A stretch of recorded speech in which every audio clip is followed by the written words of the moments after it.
recently restart my computer, so the original oh sorry, I'm echoing on the stream. Oh yeah, yeah, yeah. It's great. We're in. So I see that StarCraft 2 is on there. Oh yeah, I can change the title. you guys are playing StarCraft 2? Yeah, last night we were streaming it. Let me put this over here. So yeah, my computer ended up. I had to install a fresh new Windows on this computer, and some other stuff came up. So the original layout I had ended up going kaput. But um, we're good to go now. Excellent, excellent. All Cool. right, fantastic. Well, Stephen, if you don't mind, we're going to start this interview session. Sure. We're going to do just quick introductions, and then we'll dive into the interview.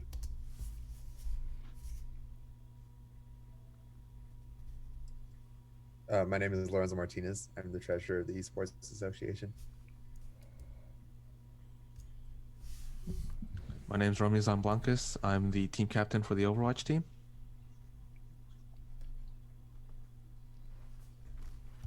And go ahead, Ryan. I'm Ryan Fan. I'm the League of Legends captain for CSUDH Esports. Excellent. And My name is Kenneth Spinoza, and I am the president of the CSUDH Esports Association. Hi, my name is Yusuf Andrews. I'm an associate GM for the CSUDH Esports Association. excellent. And my name is Ruben Caputo. I am the academic advisor and general manager for the Esports Association here at Cal State Demons Hills. I'm Stephen Brownson, and I'm interviewing these wonderful students and ready to go when you are. Excellent. All right.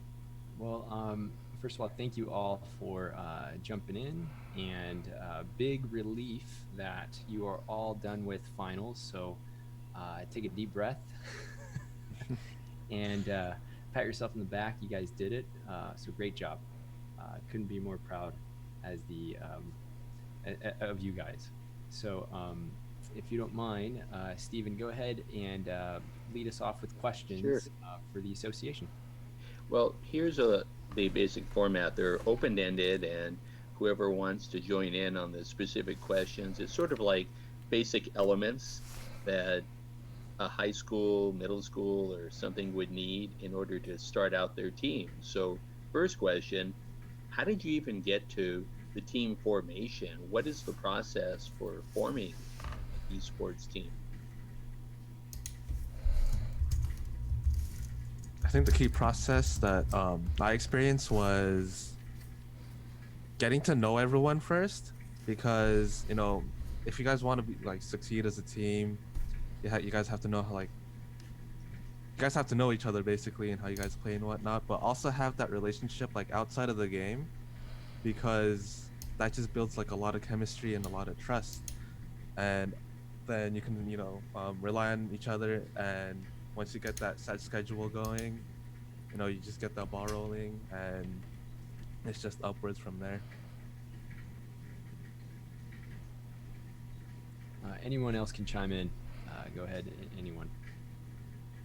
I want to say that being able to listen to people is definitely a big deal to what goes into first starting off a team. Because while it might be easy to get together and play some games, uh, coming together as a team is a whole nother beast. And really listening and listening to each other helps you understand what problems there might be. Because you're not always gonna have that perspective, and if everyone's inputting something, then they'll feel valuable, and that'll just help. You know, uh, that'll help the team keep going and help get it up to the next level. What about forming your team? How did of you go about getting together and gelling and having an effective esports team? The thing that helped the most was every week or like before every single practice, we have to have like a certain mindset of, okay, here's what you have to accomplish, um, and then just trying to execute that as well as possible. And then at the end, we have to think about like, okay, did we meet our goals? Did we meet our expectations? What can we do next practice to, move forward from that? And if things don't go well, we always move forward. Like, okay, we made mistakes. Let's just keep that in the back of our heads and, try our best to correct them or like not do them again. And being really supportive with like each team member, it helps a lot. Not bringing anyone down, but like encouraging everyone, try harder, or um just like basically encouragement and a lot of support, because that brings like a team like a long way. And then what about training? Specifically, how did all of you start training with your team? And if someone's forming a team, how do they get that whole training program together so that it's it's really gelling and the team functions effectively? I think I want to let someone else talk, but I want to add something too. Um, I just want to say you gotta be able to, if you want to learn, if you want to be mentored, you gotta be able to listen to people, and as a part of as a part of like the upperclassmen, I sort of view as I sort of view everyone as a potential to mentor them, and so I seek out those people and I look for those people who are willing to listen and to learn, and I approach them and I tell them, hey, do you want to improve? Do you want to work on this certain aspect? And I help them, and it's just sort of a back and forth sort of relationship. Right on. I'm going to pick on Ryan, team Mhm. captain of the League of Legends. Um, so the whole thing about training is that after you've got a team that you can play together with and communicate with, usually we have like a schedule for training sessions, and then like we have to like coordinate on a time where not everyone can play together. Not everyone. It seems as though you're cutting out there, Ryan. Your mic is going in and out. We can't hear you. Uh-oh, SpaghettiOs. Oops. It could be an internet connection. Ryan, are you there?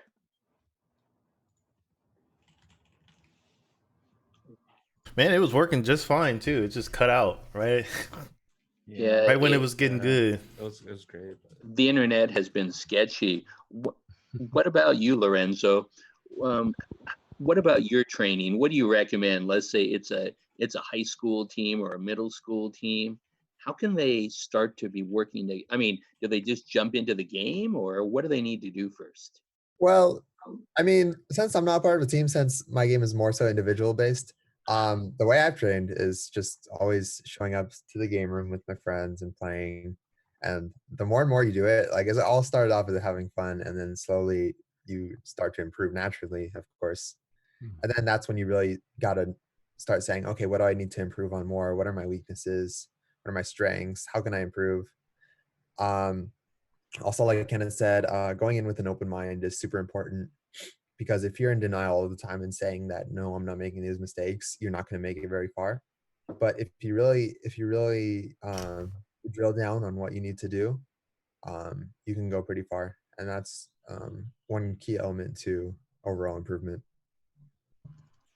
And if I can add something to the training aspect, because I've had a lot of experience with like CS:GO and Overwatch. A lot of it is like mechanical training, so that's something that you got to do on your own. But what a lot of people fall short on is when they're trying to improve because it's a really heavily team-based game like Overwatch is, and what a lot of people fall short on is when they go into a competitive match and they continue start to keep losing, and they're just not performing as well as they think they should be like performing. A lot of people start like blaming their team, like, oh, this person's not doing that. But what I saw, like in my improvement, is instead of like blaming others, I just keep thinking like, oh, what can I do differently? And then just focus on myself and like how I can improve. That helps a lot.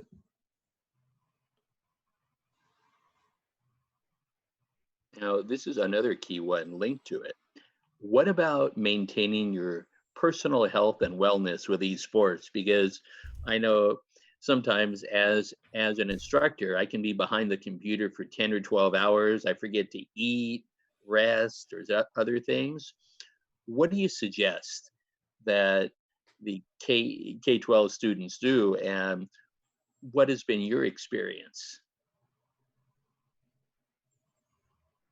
I think definitely being in a social environment helps because you're surrounded by people who care about your mental health and your health in general. So, for example, when I'm down with my friends playing some competitive matches, after a while, we're like, hey, maybe we should take a break or something. We've been playing seriously for a while now. Maybe you want to go get some lunch or something. Um, and it sort of falls back to the fact that, we're all a team, um, there's we're not really putting each other down. We're making sure we're all good, and we're doing our best, not only competitively, but also academically. We check in with each other. Hey, did you do that thing you were supposed to do? Or hey, what are you doing here, man? You're supposed to be staying. Things like that. Yeah, and what's really important is just like keeping active, right? Because that's the more you exercise, like the better your brain functions, and also maybe like reading a book or studying a little bit. That's what helps me a lot. Like if I just jump straight into a game first thing of the day, I'm like really slow. I'm not like on my feet in terms of like my thought process and everything. Like I have to go out, go on a jog or something, read a book, and then I'm good to go. So you got to warm up. And what about the health and wellness with this COVID-19 crisis? I mean, that's leading to isolation. So let's say you're having to be with your team remotely. What do you have to consider under those circumstances? I think it's just really important to like make the best out of your situation because yeah, we do have to stay inside and like away from other people, but we we can still connect through like Zoom, Skype, Discord, talk to each other, communicate like, oh, what are we gonna do or how are we gonna adapt, right? And then also just taking care of yourself like at home and everything is really important.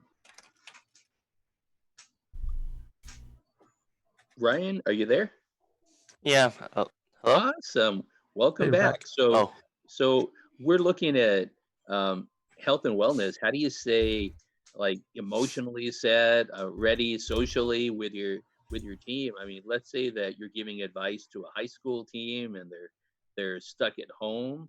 How do you get together to form and train a team and keep your wits about you if you're all isolated within your houses and if you have to keep 6 feet apart, which is kind of hard for esports at times.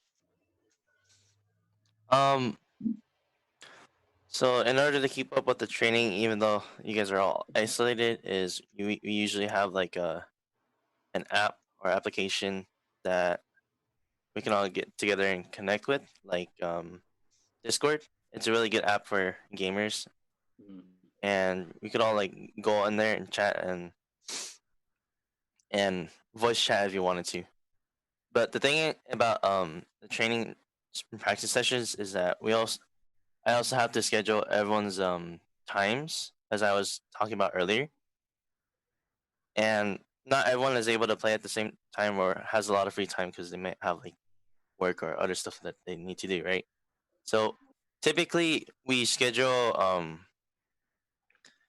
practice sessions that are um usually 2 hours, every weekend because the weekends are like where people have typically the free time, and then so yeah, once I find a common time everyone's down to play together with, we usually just get in game and discuss about the game and focus on that. Well, I mean, thank you very much. And now we're going to get into the real world here too. How do you transfer these skills that all of you are using for forming a team, training, health and wellness, participation from esports to your studies and career options, like teleport yourself 5 or 10 years in the future? Does it does it make a difference? I mean, are there transfers for these skills? Um, I would like to add on that I'm not able to use the webcam at this time because I'm It's on my okay. computer. Don't Yeah, worry. I'm on my computer instead of my laptop. So yeah, that doesn't have webcam. And I'll give everyone else here a chance to answer this next question.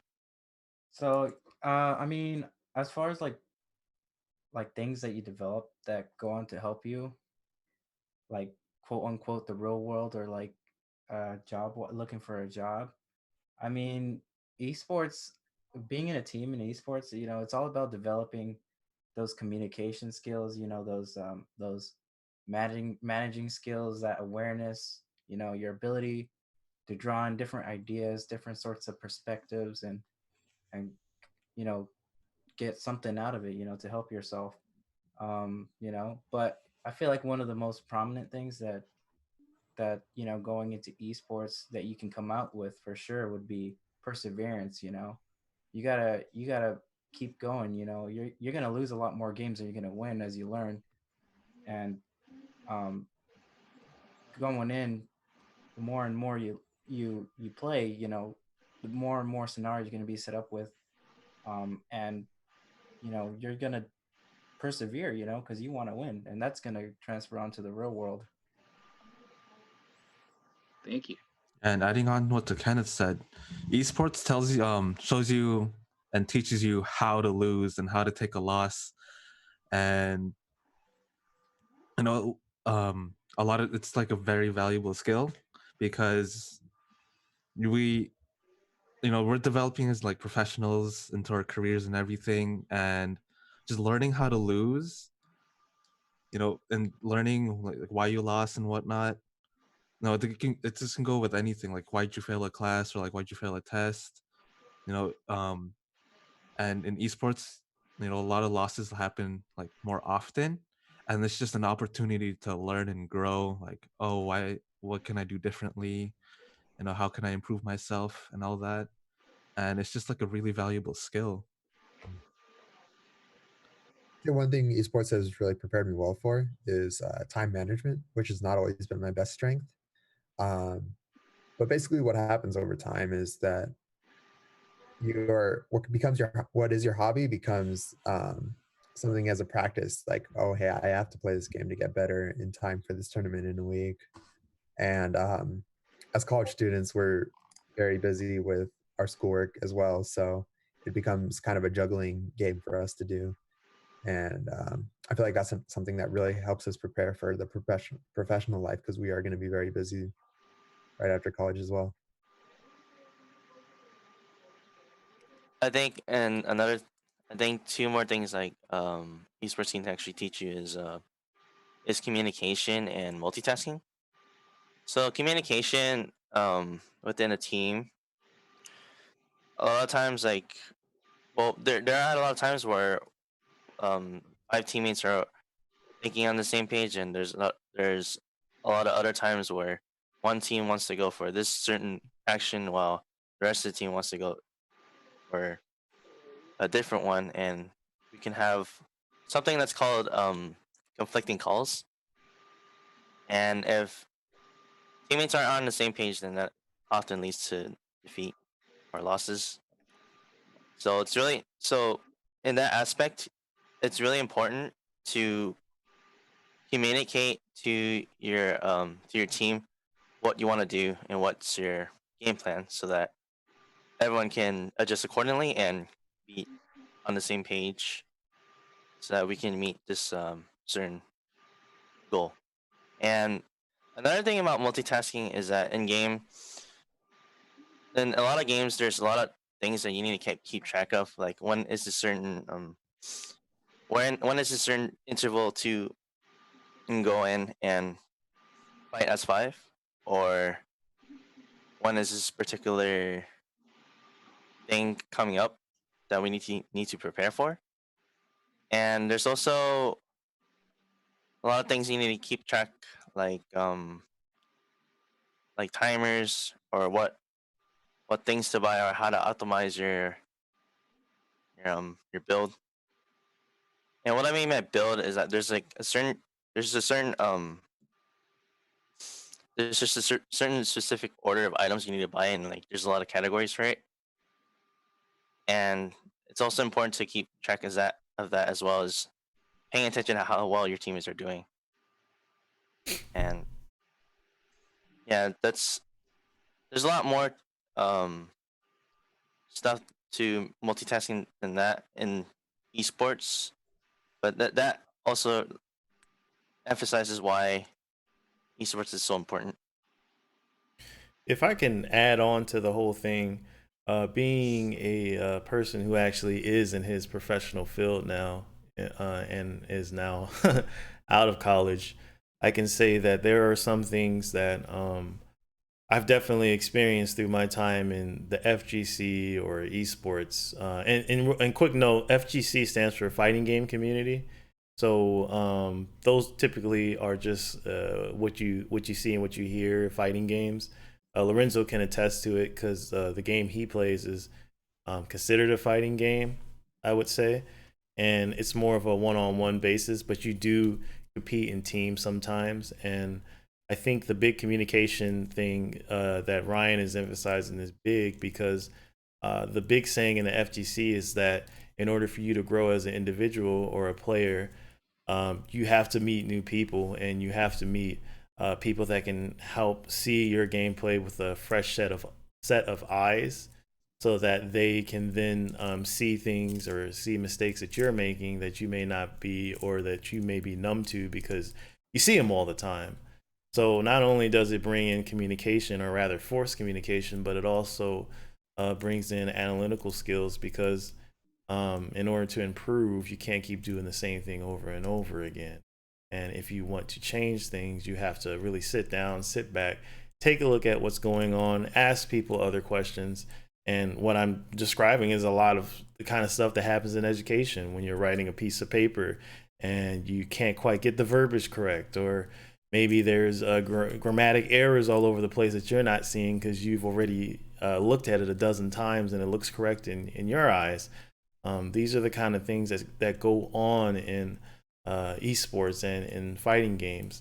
Another thing I can say is that digging deeper into that analytical and research, it takes a lot, and anybody in this group can add on to it, but it takes a lot of research to play these games at a competitive level.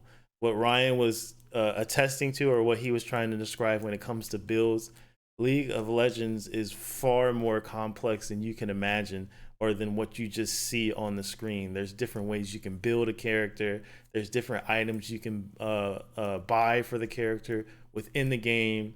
There's a right time when to buy the items. There is a alternative path depending on situations that happen in the game that will require you to buy other items. It gets like really, really complex.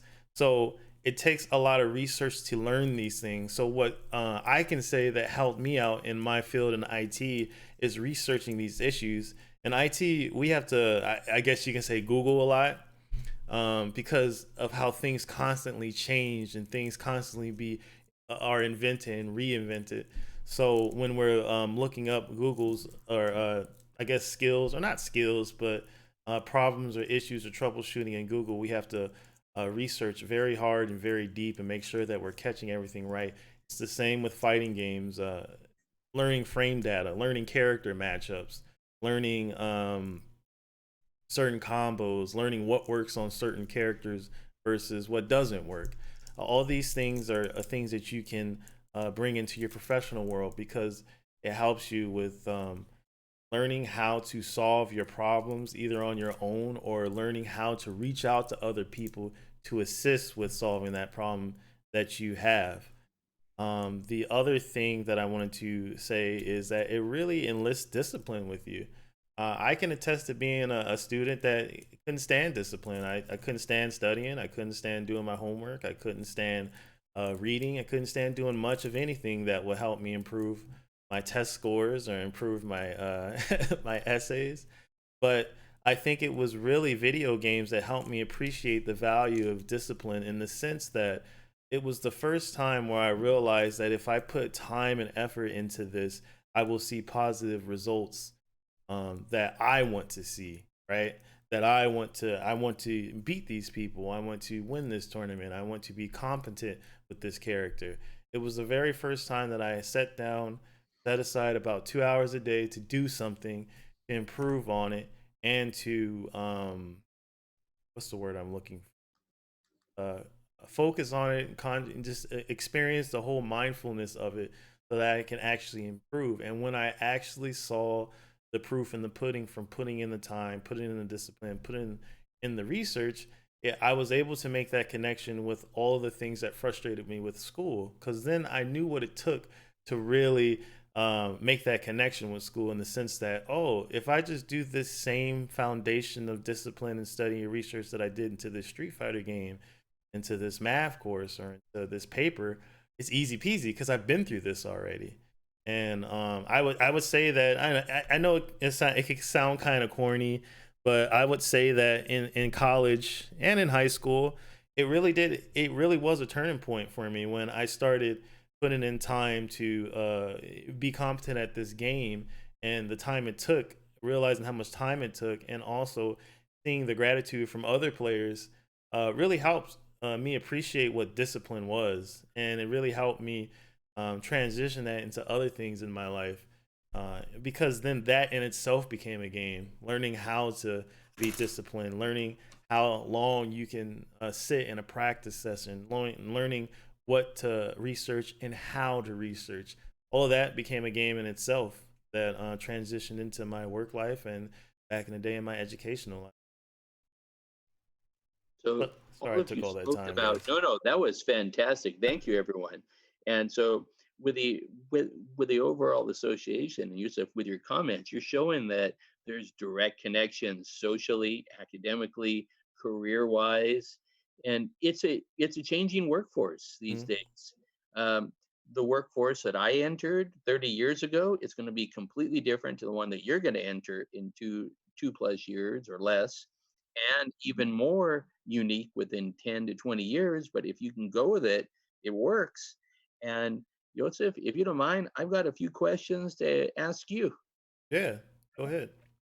This is perhaps the most critical elements for a K-12 site or even at the university level is they don't always have this expertise. In order to form in basic esports gaming, what are the key hardware needs? Oh man, I some people in here can also attest to this, and you guys can chime in whenever you guys want. I know Kenneth. He's pretty much been the backbone for all of the production stuff, uh, up until me and Ruben came into the picture, and he's done a very fantastic job. And I would say that I learned a lot from him as well. But I would say from the basic needs, it goes from game to game. So if you're playing a game that is on a computer, you're going to need a computer that can run that game. League of Legends can pretty much run on anything, and but you're gonna also need a computer that can stream that. So some of the hardware things you'll need, gosh, I can get into details into it, but I don't. It'd be too much for this session. But I can just say that some hardware would probably include probably like an i7, any i7 processor or Ryzen 7 processor for a computer, and it's all techno jumbo. We could probably set aside another session for this too, just Sure. to get into detail. But you're going to need a streaming computer. Um, that streaming, and then you're going to need the computers to play on. So League of Legends is 5v5. So that's a total of 5 computers if you're going to be competing on campus, or a total of 10 computers. Sorry, if you're going to be competing on campus. Um, Overwatch is a 6v6 game, so that's a total of 12 computers. So see, my math is static. That's a total of 12 computers that you're going to need to play those games. And whichever computer that you're going to be using to spectate that game, not all computers need to be able to stream that. It just needs just the computer that will be streaming and spectating that match will need to be able to stream that. And when it comes to streaming, you want a computer with at least, I would say, 6 cores, because actually, I'll say 4 cores if it's not processing the game, because that can take a lot of processing power. One other thing, another category would be if you're playing fighting games or video games that exist on a console. What you're going to need is a capture card or a capture card device. And there's many brands out there. There's Blackmagic, which is more on the super professional high end side. There's the more common Elgato capture cards, and then there are the reliable Avert Media cards that have existed in the fighting game community for many years. And what that card does is it looks like a little flat piece card. I have one on my desk. I don't think I can't raise it up to the camera. Let me see if I can. You can see like the bottom of it, but this is one of the ones that I have that's capturing my camera that you see here. I also have another one that is a PCIe card that actually goes inside the computer. You don't need two. I only have two because I'm using like a professional grade camera to capture my face cam. And that's only because for events in the past where I streamed these kind of things, I used to use a camera to capture all the audience. That's another thing you could get into, but for grade school, I wouldn't really. If you have the money to invest in it, I would recommend it. But a simple webcam would do. A 1080p 30 frame per second webcam would do. But I digress. Getting back into the capture card. Then what the capture card does is if you have a PlayStation or if you have a Nintendo Switch or an Xbox, what that capture card allows you to do is to plug in that console into the capture card.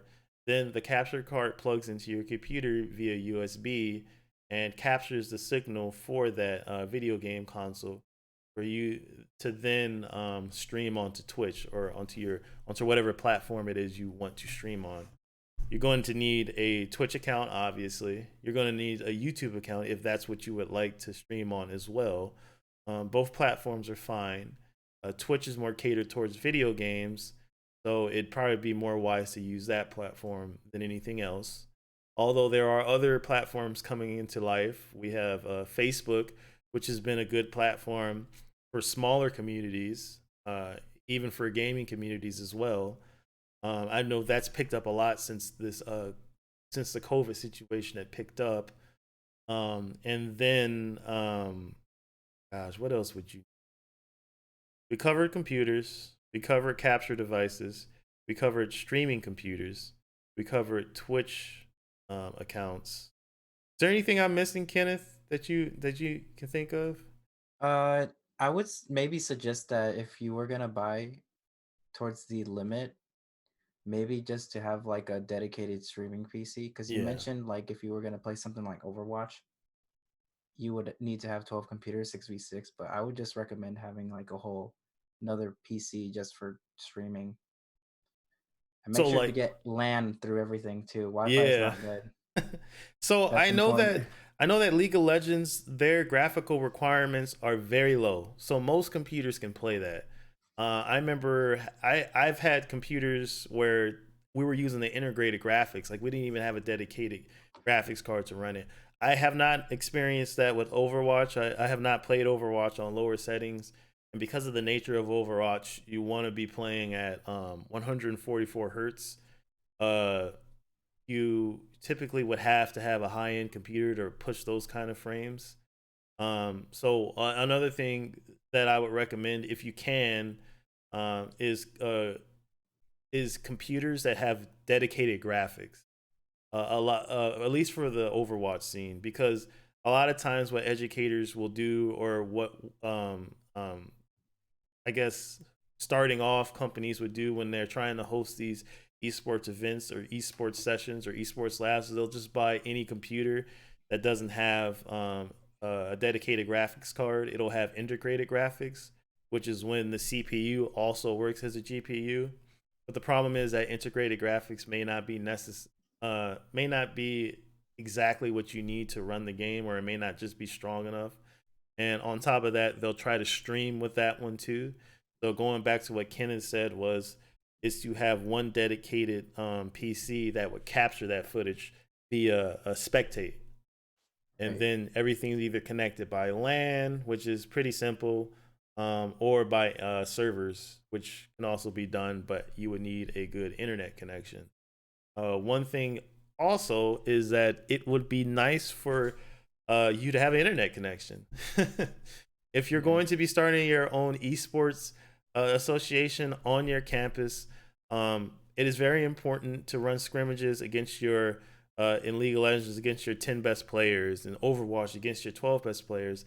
But it also would be wise for your campus to be able to play other campuses via online, because that way it avoids having to always meet up just for small time scrimmages and getting to know that campus's community when, say for example, we don't have the opportunity to go to that campus at any given time.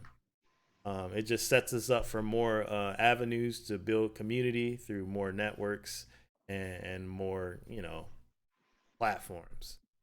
I think that's it. You want to have a dedicated person to run the stream, somebody who's pretty much well versed in running OBS. Oh, that's one thing we didn't talk about. So there's different softwares out there that you can use to stream.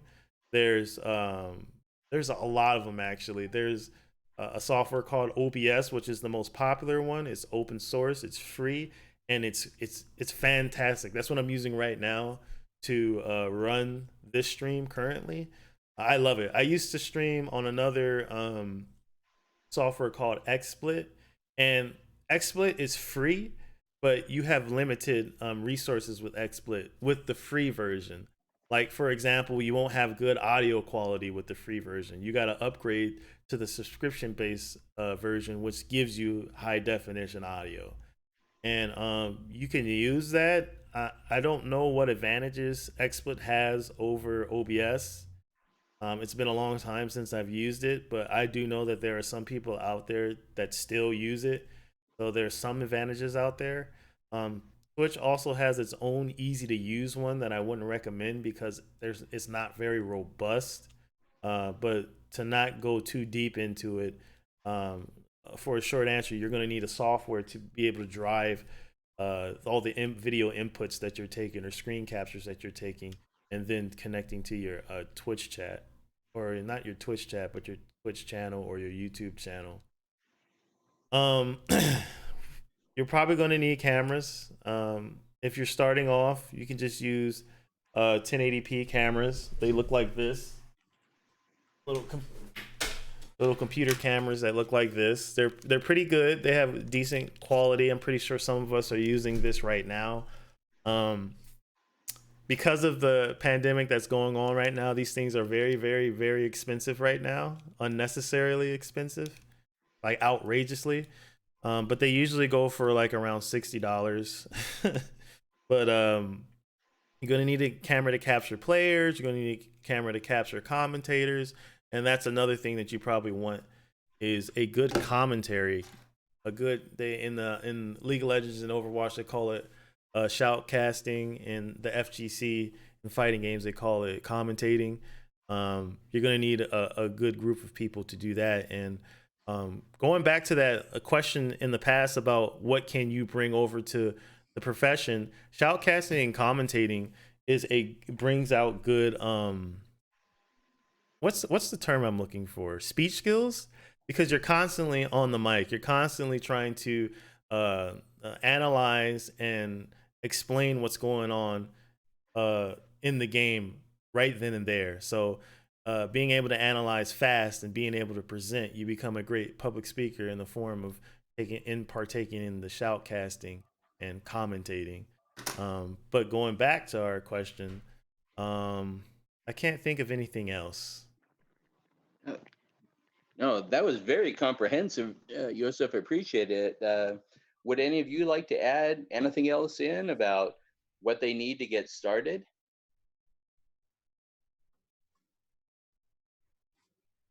Uh, I I got think I one think Yusuf hit it on the dot. Yeah. very detailed. And then also, this is for everyone. How can you set up the games and tournaments and any Olympics?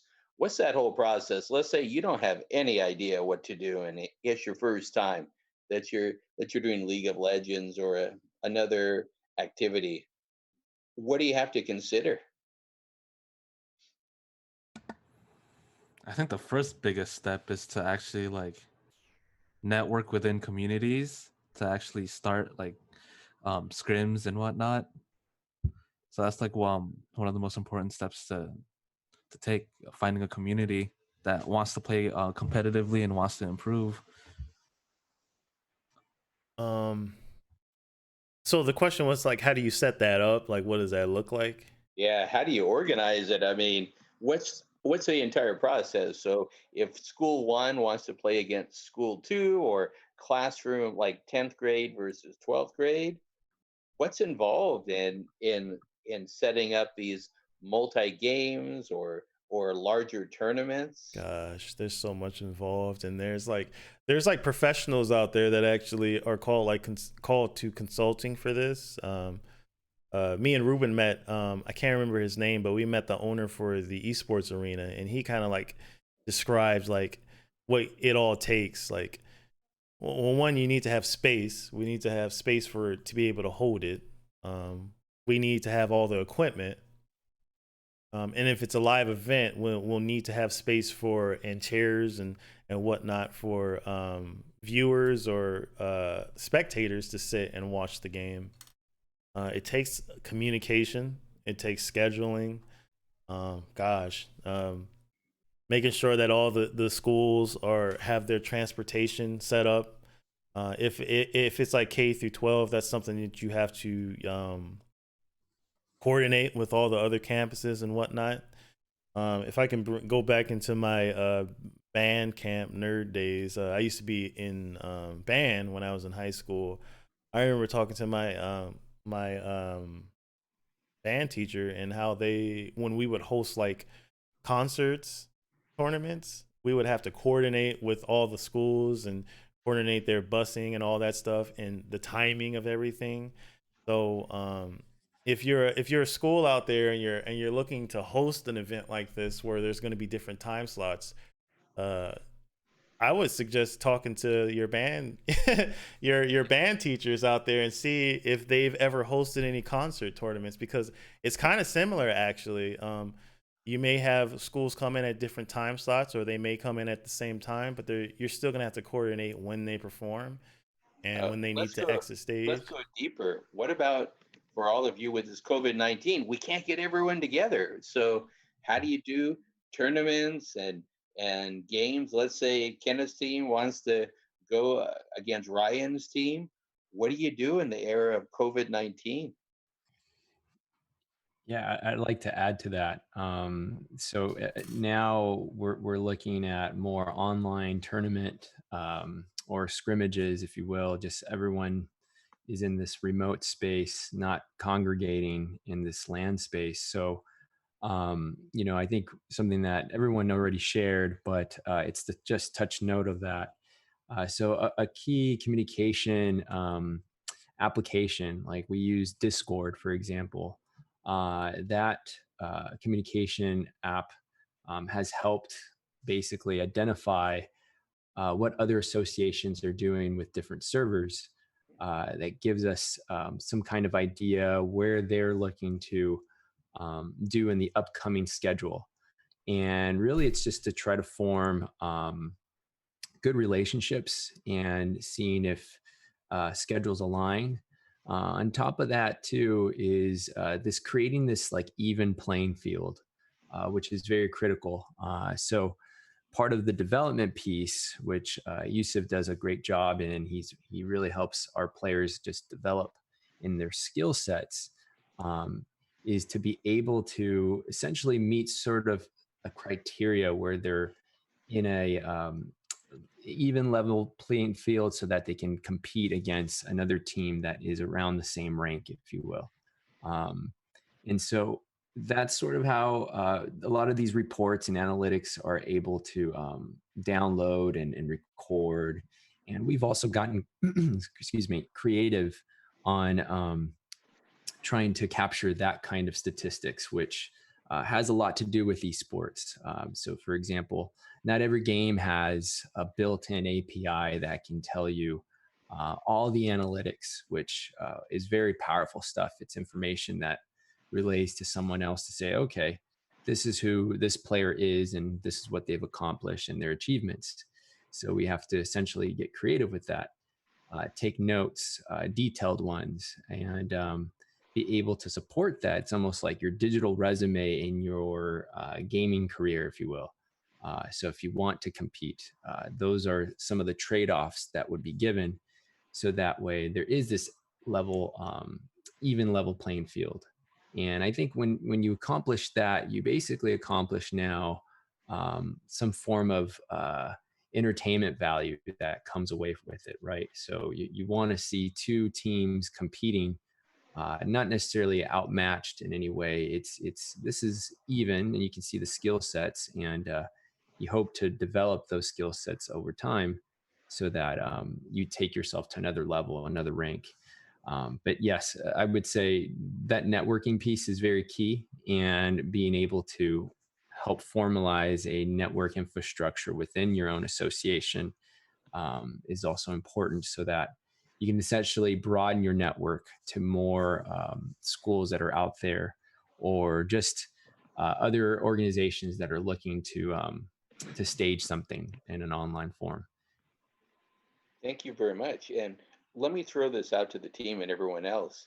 Okay, so let's say that I'm a parent, right?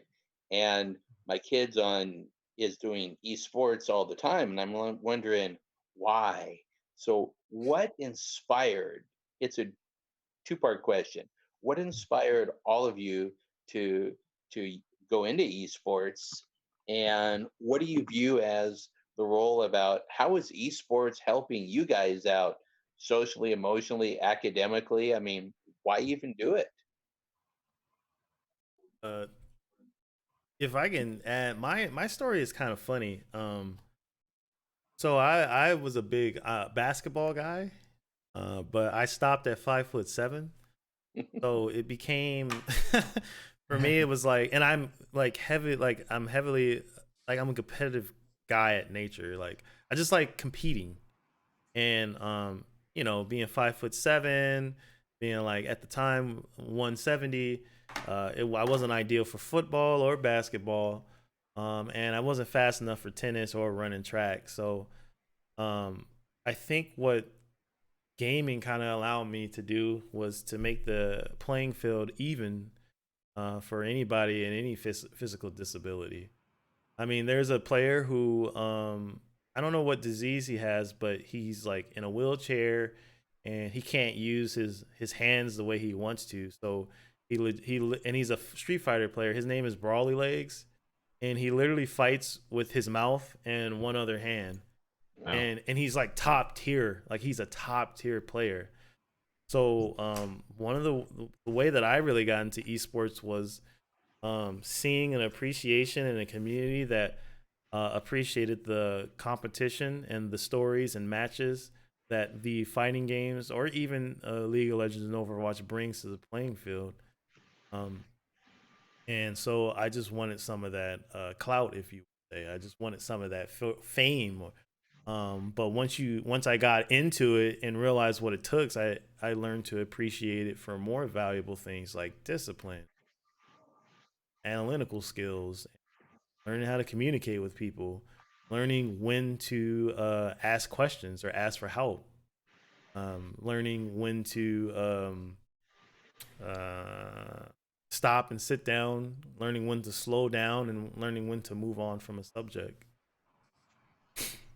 Yeah. Thank you, Joseph. It- And Lorenzo, what about you? Why did you go into esports? I really like playing the games I love to play. I've been playing ever since I was a little kid. Um, I think, like Yusuf, I'm also a competitive person at heart. So it was kind of like the call to battle for me. It really drew me in when I saw everybody just playing a game, getting really into it, getting more into it than usual, normal casual players do. And it made me want to get better just like that. So with practice and time, I eventually kind of caught up to them. And now I'm trying to battle for trying to be the best.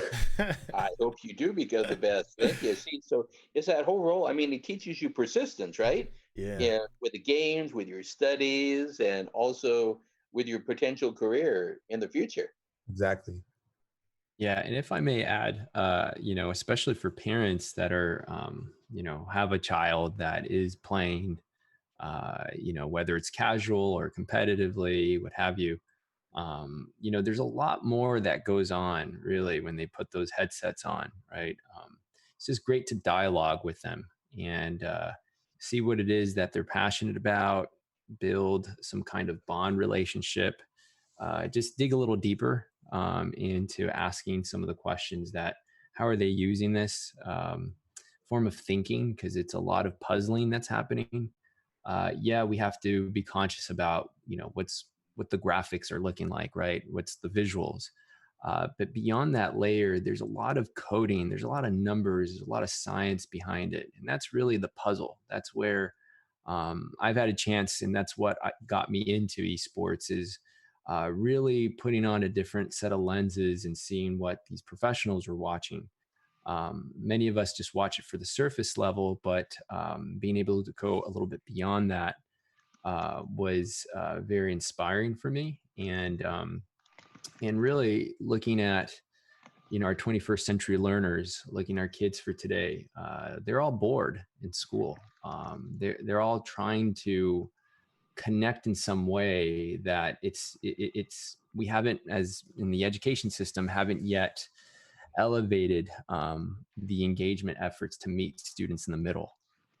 So if we know based off statistics and based off research that students are or kids, I should say, are generally in these video virtual world, then as adults, I would think we should be doing every effort to meet them there. And if we can, one of the biggest things that I try to take away from this, and even just from our association, is to be conscious of any kind of potential harm and danger and toxicity that could be out there, because it's very much apparent. We can't ignore or hide any of those things. So what I'm trying to say with that is that being able to say, hey, look, there's a lot of hate in the world here. We see the news. There's a lot of bad news here. The last thing we want to do is take that into a virtual space, which is another world that our kids' minds go into, right? Or just anyone. So we have a chance to establish something new, something more pleasant, more peaceful. Let's do it. We get to create this world a little bit more. So we can't always control everything, right? That's just not the way of the world. But at least in this space, we can choose to make better decisions, conscious ones, and being able to just be alongside them and hear your child talk is very important. They give you a lot of intel, and then just keep scratching more surfaces as opposed to preconceived notions and start judging, right? I think that right there is a big takeaway. And what we're trying to do in education, I think, is a big piece of how we're going to meet really the demands and needs where our 21st century learners are needing. And if we can accomplish that, I think we would accomplish even bigger issues that are among us, right? Like retention rates, being able to help students stay focused and, yes, keep challenging ourselves to say, hey, how can we take these skills and push them into the interdisciplinary skills that they're hoping to obtain or learn, or hey, through the method of esports or through the method of gaming, they find something that they want to do in their profession, or being able to handle some of the rigors that comes with being a college student, because you have to balance, you have to organize, you have to think ahead, you have to think about others and being mindful. And these are just some of the things too. There's more. But I would say that to anyone that's listening, to anybody that watches post, is essentially, our kids are brilliant. We just got to find what it is that they like, and help them, support them, and then that way those goals can be achieved. Thank you. And I mean, that's vital, um, especially considering that many high schools for the next semester to year may continue to be online, and the students need to develop that resilience. Kenneth, what about you? What inspired you about esports, and how can you tell a reluctant parent that the kids are not just wasting their time, that it's practical?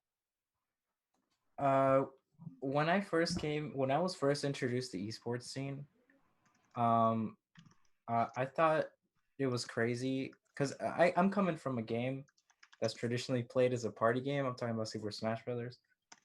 And when I first saw how these professional players were playing, I thought it was completely insane. And when I actually went to a tournament and I first experienced the scene, I got destroyed. I mean, these players just they put so much time into their craft and learning so much about the game. It's really hard to understand um, just how deep it goes without first participating in it.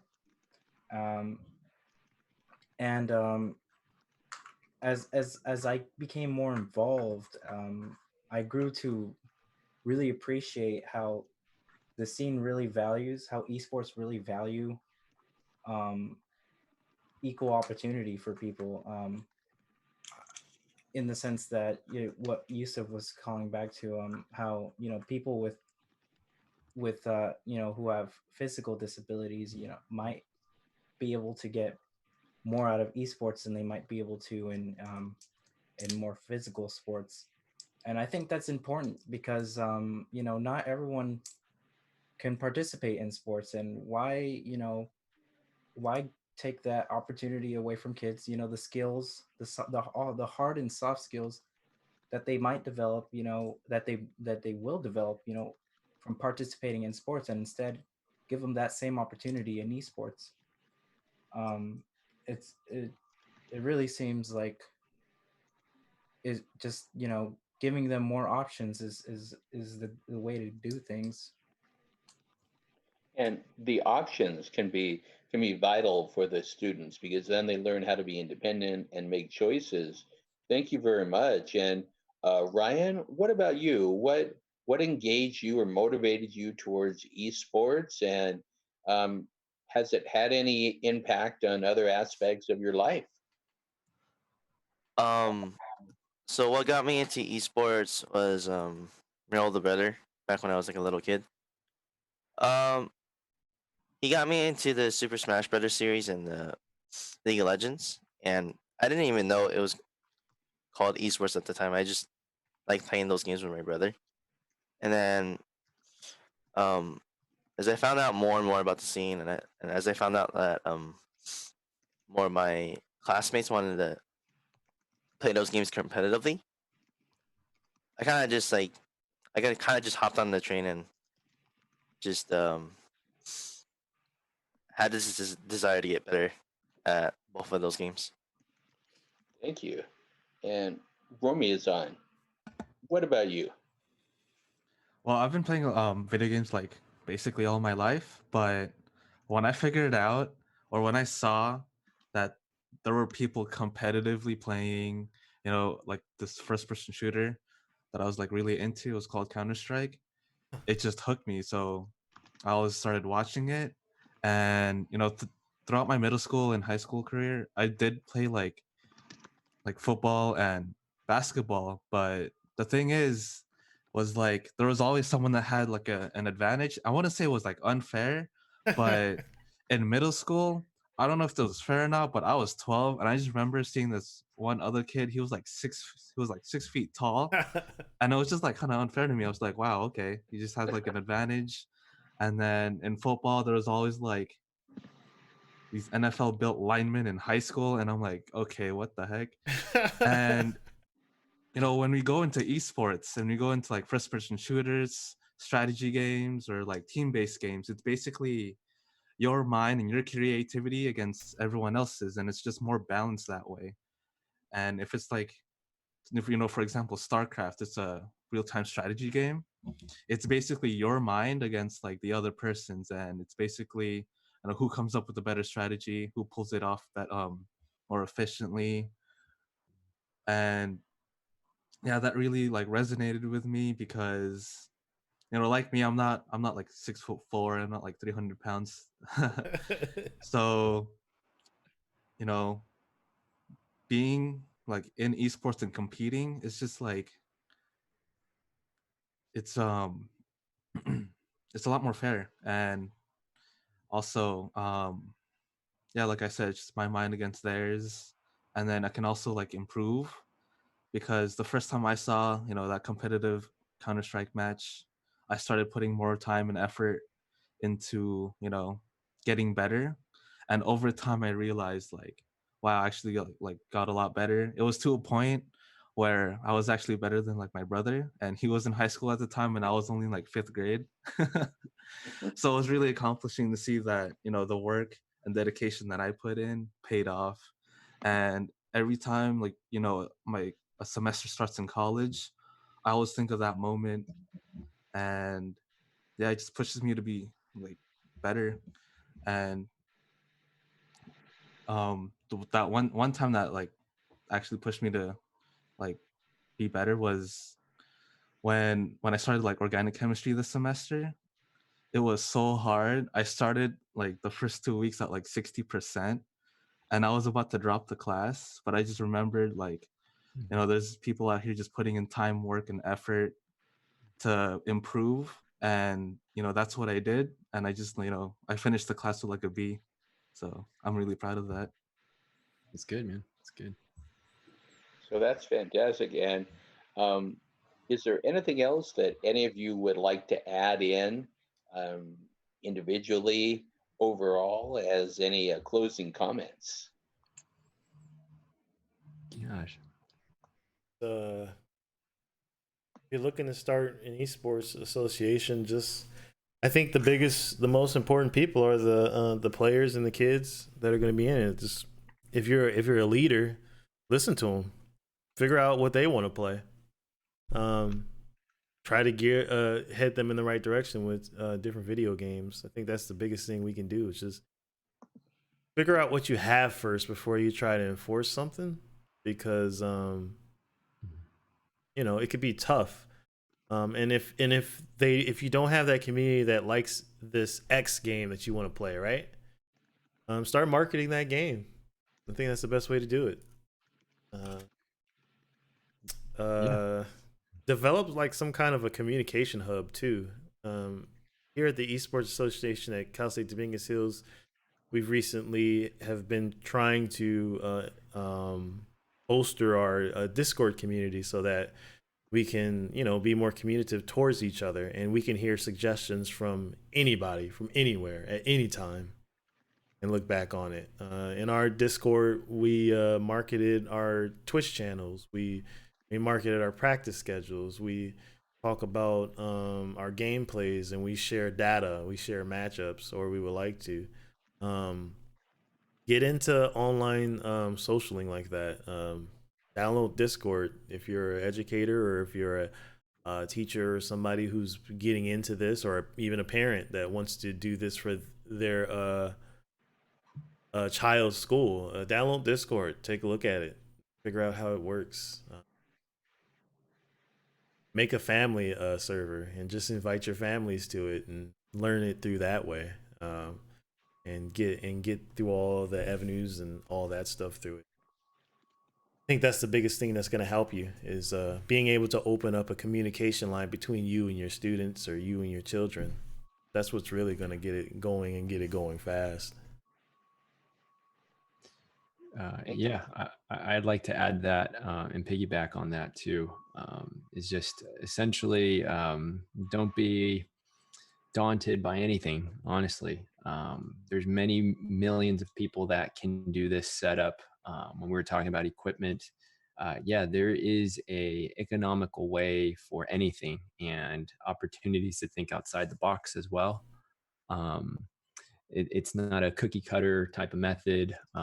Everybody has to look at what resources they currently have and be able to manage those first. And yeah, essentially, if we're putting effort and time, this is where our 21st century learners are at. These are where our students, our kids are at. Then it's worth the investment of time meeting them in those spaces. And yeah, as the adult or as the supervisor or leader, what have you, just couldn't enforce or this idea of setting a good practice of communication, being able to manage those kind of communication channels, what things we should say to respect ourselves and to others, are key to manage anything, because the kids are brilliant. They're the ones that essentially will drive the technology and other innovative thoughts. One person does not have to do all that work. That is taking on too much responsibility and will stress anyone out.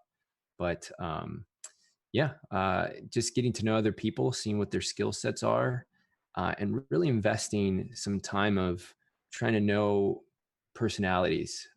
And what I mean by that is, when we do these team sports, yes, we're at this in a virtual space and we're just really conquering, let's say, a goal and a mission. But trying to get to know them a little bit more outside of that space will also elevate anyone's game. Um, that way, you can kind of see if they're going through something that we may not know. There's a really good saying that everyone's fighting something, everyone's going through something. And I think about that. And it really helps put things in perspective that, yeah, we're accomplishing this goal and we may have gotten to this goal, but perhaps our teammate is going through something and we don't know what it is, or our fellow member is going through something and we don't ask those right questions. So carrying yourself in these spaces are super important. So to establish that kind of culture is very key, I would say, before getting into this, rushing into this space. Understanding those types of measures first really brings out at least the best of people and their character.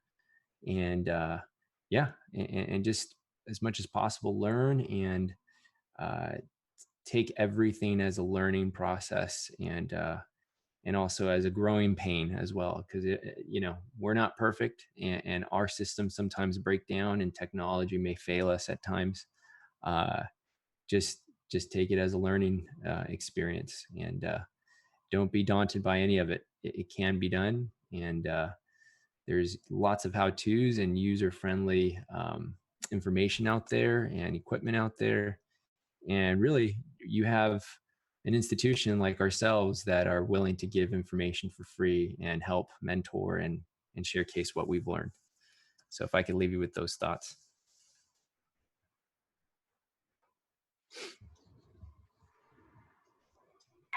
Sorry about that. Welcome to the COVID-19 office.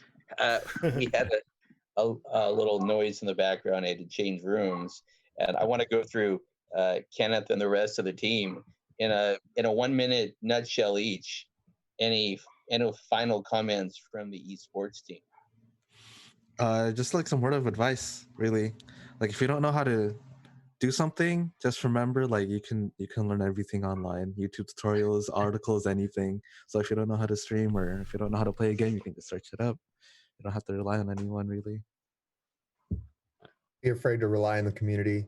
There are a ton of people around you who care about you and support you, and don't be afraid to ask questions. Don't be afraid to ask for advice.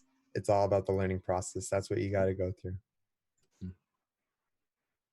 And even when it just comes to the equipment too, there's tons of online resources to help you out. But I want to go back to what Yusuf was saying. Definitely check out what your community wants and then build off of that, because that's how communities are formed. You take a common point of interest and you expand on it. Another thing I would like to add is that a lot of times when we look at esports, we look at pro players that showcasing their best moments or like the best highlights, or a lot of times they'll showcase them just winning. But we also have to understand that these players, they have to go through a lot of losses in order to get to where they're at. Like they'll spend a lot of hours just struggling to get where they're at. And I feel like it's more important to look at how they got there rather than where they're at currently. Yeah, what Ryan said is what I live by, because like when we're watching like tournaments, we see like highlights, we only see like the highlights of their life, right? We don't see the hard work that they put into it. And sometimes people don't share that.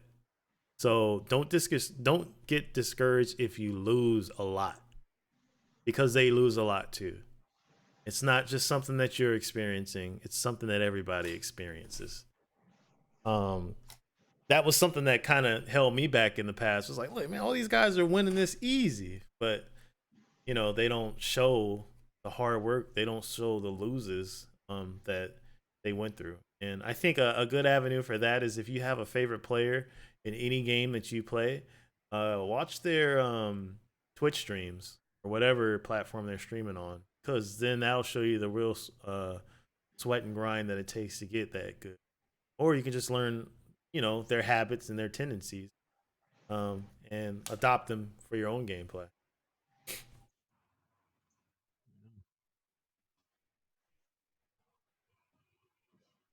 Yeah.